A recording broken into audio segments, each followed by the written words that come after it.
Hey everyone, in today's video I'm going to show you how to play music in Discord using a music bot in just a few simple steps. First, click on the server where you want to add the music bot. I'm using Sample Test as my example here.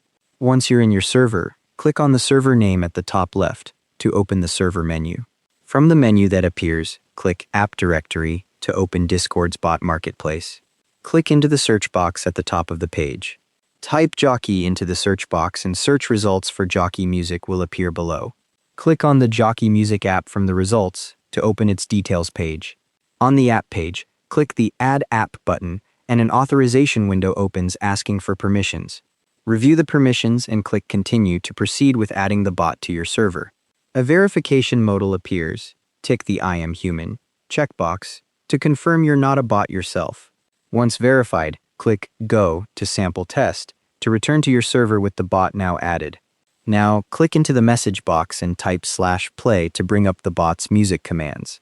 From the command suggestions that appear, click on the /play song command. The command field opens. Type in a song name or artist you want to listen to. You'll need to join a voice channel before the bot can actually play music. Just click any voice channel in your server to join it first. You can also use commands like !pause, !skip, or !Q to control playback once music is playing. The bot works with links from YouTube, Spotify, and SoundCloud, so you can paste a direct URL into the command instead of typing a song name, which is handy if you have a specific track or playlist ready. Thanks for watching, hope this helped.